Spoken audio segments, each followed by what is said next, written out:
This one goes out to everybody out there working with sacred plants, you know, in a ceremonial setting, like with ayahuasca, wachuma, and magic mushrooms, but also in the portal of a master plant diet with any one of the hundreds, thousands of different master plants.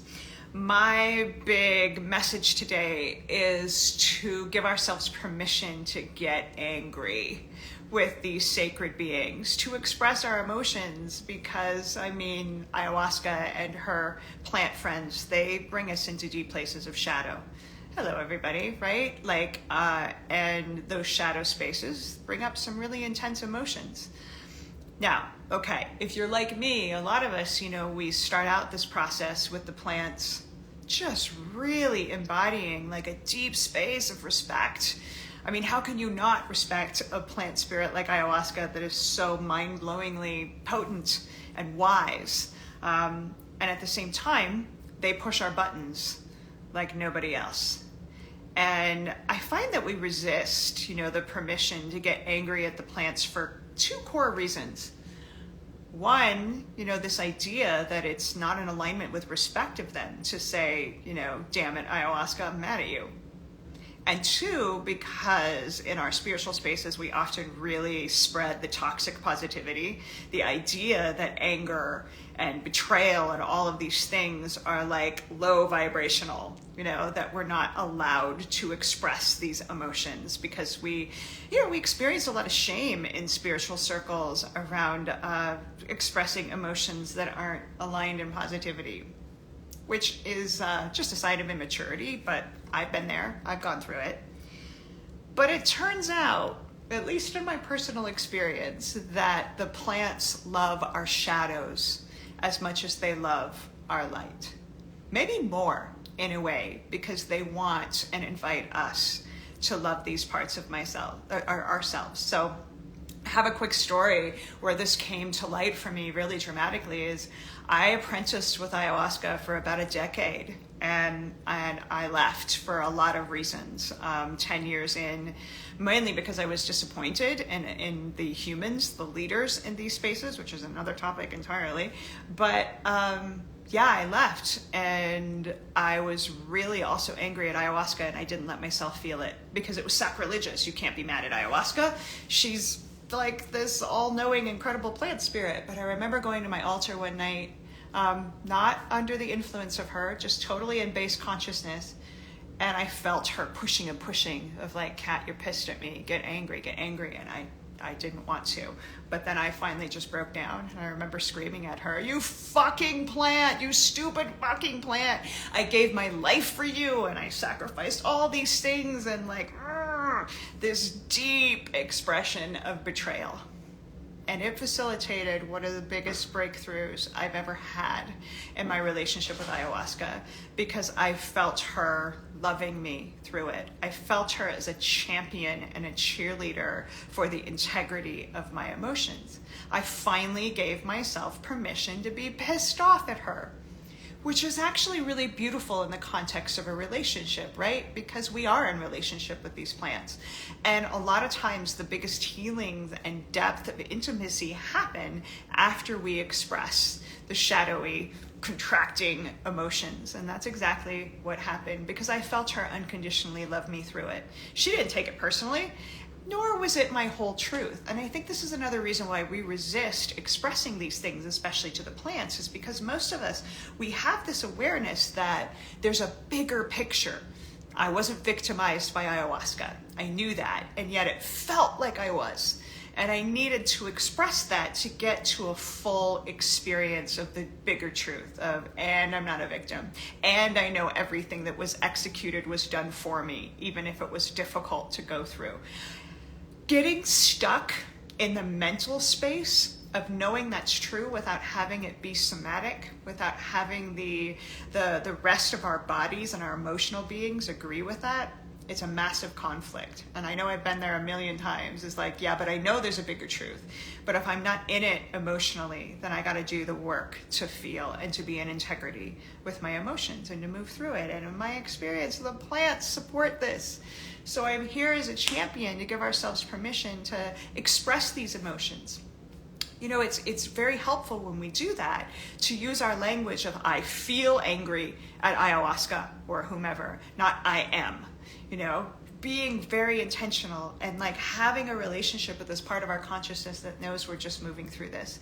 Because it's really important if we're going to go through this kind of shadowy breakthrough with the plants, that we know fundamentally that they are pushing on our buttons because they love us. And if we don't have that relationship of trust, well then, just might mean there's some necessity around maturing around that relationship. I mean, I kind of tell people, if you're not in a space of trust that everything that happens in an environment like ayahuasca ceremony, if you don't trust that's for you, if you actually think the plant has the kind of consciousness that they're torturing you for fun, it's not time to sit. It's time to develop a relationship of trust with the universe that it's always for us. So as long as we have this fundamental awareness, it's completely safe and actually totally healthy to go through the process of feeling something like anger and betrayal at the plants. Last year I got arrested for ayahuasca. I went through about a 3-week dark night where I had to get really angry at her and express that I felt betrayed. Now, part of me knew that wasn't true. Part of me knew I signed up for it, that my soul was honored to get to walk through the fire on her behalf. But my ego was hurt, scared, angry. And I had to express that in order to get to the breakthrough space, the rebirth. And the more I do that with integrity, the more my relationship with ayahuasca and the plants that I work with gets more intimate and deeper and based on trust. Because they know, here's the difference, between the plants and humans, at least in part, is they know. I can't lie to ayahuasca and be like, I'm not mad at you. She knows, she can feel it in me. I might be able to get away with that with a fellow human, but I sure as hell can't with her. And if there's one thing the plants teach us, it's that integrity is the name of the game here. Not being perfect, not avoiding messy emotions like rage and jealousy or fear or betrayal. It's being honest, like that we're in that experience of that aspect of consciousness, and so they can take it. In fact, in the group, my sacred circle that does friends that we do a lot of plant diets and work really deeply with the plants in this way. One of our members recently coined an acronym, APAB, all plants are assholes. And we did that, all plants are bastards. The B is bastards. And we did that to bring light and levity to the fact that we all get pushed in this way. Like, oh, my shadow gets triggered. And to give ourselves permission to not only express it, but to also giggle at it, Like, I used to joke that I'm going to make bumper stickers, plants are assholes, because, they're not. But it feels really healthy, too, to break through the restrictions around what is respectful with regards to these relationships. Because at the end of the day, at least I'll speak for myself, I want honesty in the relationships that I trust. So if people are angry with me, tell me how it feels. Like, I can take it. And ayahuasca, machuma, the mushrooms, all the plants that we diet, they can take it in return, that we tell them we're hurting. It is the only way we're going to break through to the expanded space of feeling that we're not victimized by them, is to first admit that this work is difficult. It is intentionally triggering. They bring us to these places of breakdown to feel these emotions. That is actually the core of healing. So do it. You're not disrespecting them by sitting at your altar and doing what I've done of like, fuck you, and also I love you, and thank you. All of it can be true. So here is to celebrating the integrity of getting to feel our emotions. Very simple, but very powerful. Next week, a massive topic. A lot of people are asking about entities these days. Are they real?